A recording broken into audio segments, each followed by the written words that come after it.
तो मोदी सरकार ने अपने 9 साल पूरे कर लिए हैं। इस मौके पर बीजेपी ने देश भर में 1 महीने का महासंपर्क अभियान चलाया है। इसी पर बातचीत करने के लिए हमारे साथ विदेश और संस्कृति मामलों की राज्य मंत्री मीनाक्षी लेखी जी जुड़ गई है। मीनाक्षी जी, आपका बहुत बहुत स्वागत है एनडीटीवी इंडिया पर। जिस तरह से ये अभियान चलाया जा रहा है 9 साल पूरे होने पर महासंपर्क अभियान, क्या इसको अगले लोकसभा चुनाव के अभियान का श्री गणेश मान लिया जाना चाहिए? अखिलेश जी, देखिए, चुनाव आते रहते जाते रहते, लेकिन हर बार जनता के बीच जाकर अपना रिपोर्ट कार्ड प्रस्तुत करना इस सरकार की एक उपलब्धता रही है कि अकाउंटेबिलिटी लोगों के बीच एस्टैब्लिश करने का काम हमने लगातार किया है और ये उसी का हिस्सा है। वैसे अमूमन ये कहा जाता है मीनाक्षी जी कि 5 साल किसी भी सरकार के लिए काफ़ी नहीं होते हैं, उन्हें ज़्यादा वक्त चाहिए होता है अपनी योजनाओं को, अपने वादों को पूरा करने के लिए। आपकी सरकार को तो अब पूरे 10 साल मिले हैं। क्या लगता है जिन लक्ष्यों को लेकर आप चले थे वे हासिल हो गए हैं या अभी काम बाकी है? देखिए, वो वही बात है कि जितना समय था उसके हिसाब, जिस स्पीड से, जिस तरीके से हमने काम किया है, वो अपने आप में एक उदाहरण है आने वाले समय के लिए भी और गए हुए समय से कंपेयर करने के लिए भी। और आकलन, आप चाहे सड़कों के बनने की स्पीड की बात करें, चाहे आप स्वास्थ्य सेवाओं में वृद्धि की बात करें, चाहे आप शिक्षण संस्थानों के अंदर सीटें बढ़ाने की बात करें, चाहे आप देश में हुए इंफ्रास्ट्रक्चर डेवलपमेंट की बात करें, किसी भी क्षेत्र के आप आंकड़े अगर देखेंगे तो वो चौंकाने वाले हैं कि जो काम 70 साल के हैं उनका आप मुकाबला 9 साल के कामों से कर सकते हैं। लेकिन इस देश में सही बात है कि काम अभी काफी बाकी है और वो सब काम भी हमको करना है। कभी भी विकास की यात्रा पूर्ण हो गई ऐसा नहीं मान सकते। आपने अभी मीनाक्षी जी कई उपलब्धियां बताई हैं मोदी सरकार की। पिछले 9 वर्षों में अगर आपके हिसाब से पूछा जाए तो सबसे बड़ी उपलब्धि आप क्या मानती हैं? देखिए, पहली बात तो मैं मानती हूँ कि पॉलिसी के लेवल पे एक जो शिफ्ट हुई है पॉलिसी में, वो आपको दिखाई दे जाएगी। सबसे बड़ा उदाहरण जो है वो पार्लियामेंट का उदाहरण है। अगर हम भारत की संसद जो नई बनी है उसका उदाहरण सामने लें तो सामने आता है कि कुछ लोगों ने लगातार उसके बनने में रोड़े अटकाने का काम किया और कभी कोर्ट कचहरी इस बहाने पर उस बहाने पर। जैसे क्लास में एक बच्चा नहीं होता जो कॉन्स्टेंटली शिकायत करने के लिए टीचर के पास जाता है, उसने कागज ले लिया, उसने पेन ले लिया, उस तरीके की हरकत हमको दिखाई दी। बावजूद उसके मात्र 30 महीने के अंदर इतनी बड़ी संसद, वो भी 872 करोड़ के अंदर तैयार हुई है। यानी भ्रष्टाचार का लेश मात्र कहीं संदिग्ध आपको प्राप्त नहीं होता। इतने बड़े प्रोजेक्ट को क्रियान्वयन समय अनुसार किया गया, बेहतरीन खूबसूरती के साथ किया गया, सब व्यवस्थाएं भारत की इस्तेमाल हुई। आर्किटेक्ट्स भी भारत के थे, इलेक्ट्रिशियन भी भारत के थे, कारीगर भी भारत के थे, डिजाइनर भी भारत के थे। तो भारत के लिए एक गौरव का विषय है। तो जो संसद है वो एक सिंबल है, सिंबॉलिक मात्र है कि यही काम बाकी क्षेत्रों में भी हुआ है, इसी रफ्तार से हुआ है और जवाबदेही के साथ हुआ है। एक छोटा सा कंपैरिजन मैं आपको देना चाहती हूँ कि पूर्व की सरकारों ने भी माना कि एक नई संसद की जरूरत है, लेकिन वो बनाने के लिए उनका बजट 3000 करोड़ से अधिक का था। पूर्व की सरकारों को मौका मिला देश के बाहर अफगानिस्तान के अंदर एक संसद बनाने का, जो कि हमारी संसद का 1/10वां हिस्सा भी नहीं है और उसके ऊपर भारत के 900 करोड़ रुपए खर्च हुए। तो आप अंदाजा लगा लीजिए कि कई सारी छुपी हुई परतें विकास की यात्रा की, समय की, रफ्तार की और ट्रांसपेरेंसी की, पारदर्शिता की आपके सामने है और संसद उसका एक प्रतिबिंब है।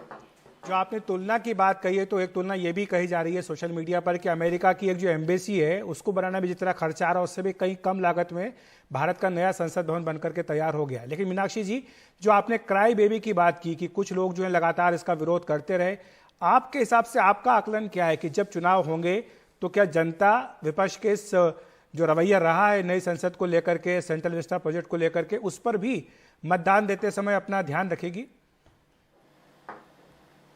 बिल्कुल रखेगी। और मेरी एक से नहीं कई लोगों से बात हुई।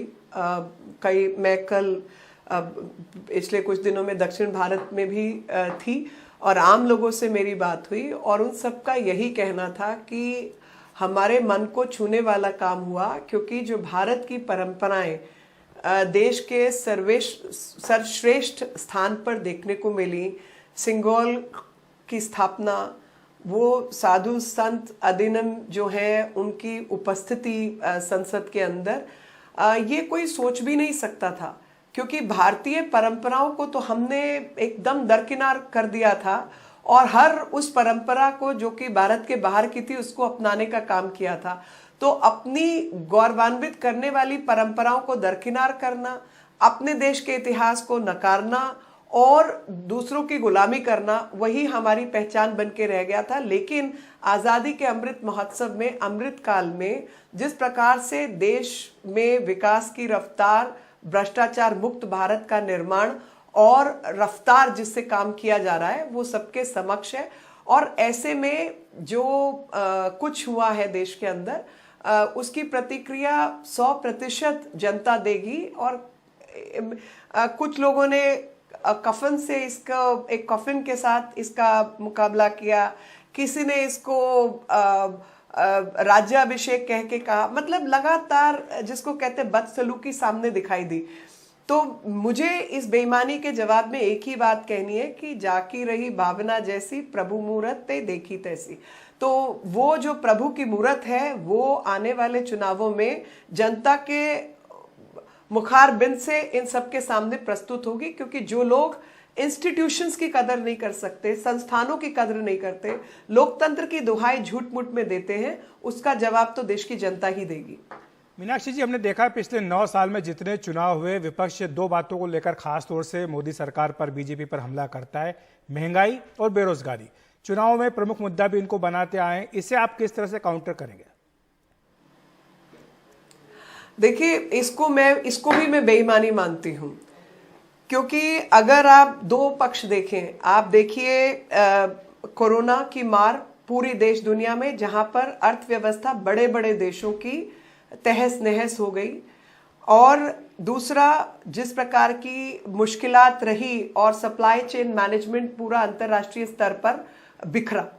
इन सब की हालात में बड़े बड़े देश, जो बहुत विकसित देश थे, जिनकी बहुत आर्थिक क्षमता थी, वो सब संकुचित और सिकुड़ते चले गए। ऐसे में भारत की अर्थव्यवस्था 2014 में फ्रेजाइल 5 में, यानी चरमराई हुई अर्थव्यवस्थाओं में उन 5 में से एक थी। उन 5 अवस्थाओं से, बिल्कुल छिन्न भिन्न होने की अवस्था से उसको टॉप 5 में लाके खड़ा किया गया। यानी कहीं ना कहीं जिस काम की उम्मीद भी नहीं थी, वो काम भारत सरकार ने करके दिखाया है। और लगातार जब देश के अंदर 4 लाख किलोमीटर की सड़कें बनी, तो रोजगार का भी सृजन हुआ होगा। जब देश के अंदर पहले देश में 70 साल की आज़ादी के बाद 74 से कम एयरपोर्ट्स थे, हवाई अड्डे थे। वो 74 हवाई अड्डे अगर पिछले 9 साल में बने तो कितने लोगों का उसमें जो है रोजगार का सृजन हुआ होगा। सरकारी नौकरियों के अंदर नई भर्तियां हुई, पुलिस के अंदर महिलाओं की भर्तियों का स्थान मिले तो कितने लोगों का रोजगार का सृजन हुआ होगा। 108 अगर यूनिकॉर्न स्थापित हुई हैं भारत में तो कितने लोगों का रोजगार का सृजन हुआ होगा। मुझे लगता है कि गिनती करने का तरीका और राज्य सरकारों के हिस्से के ऊपर भी बात होनी चाहिए, क्योंकि ये वही राज्य सरकारें हैं जिनके यहाँ पर काम नहीं हुआ है, और रोजगार सृजन का जो जॉइंट रिस्पॉन्सिबिलिटी है वो राज्य सरकार और केंद्र सरकार की है। केंद्र सरकार ने जो भारत मतलब पृथ्वी की जो गोलाई मोटाई है उसकी 1.5 गुना सड़कों का निर्माण किया, वो बिना रोटी रोजगार की उपलब्धि कराए हो गई होगी। संसद को बनाने में 60,000 लोगों के रोटी रोजगार का प्रबंधन हुआ है। आपका जो सैनिकों के स्थान बना, शहीदों का स्मारक बना, उस स्मारक में लोगों को रोटी रोजगार नहीं मिला होगा। नए पोर्ट्स बनाने में लोगों को रोटी रोजगार नहीं मिला होगा। ये जो तरीका है कहने का, ये तरीका ही गलत है। और वही बात है कि दूसरों को कहने से पहले इनको कहिए कि अपने गिराबान में झांक के देखें। आप बताएं कि आपकी राज्य सरकारों के काम पर कितने लोगों को रोजगार मिला, आपने कितने लोगों की स्किल ट्रेनिंग की, किस तरीके से आपने इंडस्ट्री को बढ़ाने का काम किया। टेलीफोन बनाने की नई कंपनियां लगेंगी तो रोजगार का सृजन होगा, घटेगा। अरे बेकार की बात करने वाली बातें हैं। इनसे पूछिए, आप अपना हिसाब दीजिए, हम अपना हिसाब देने को राजी हैं। शुक्रिया आपका मीनाक्षी जी इस तमाम चर्चा के लिए, हमारे साथ जुड़ने के लिए।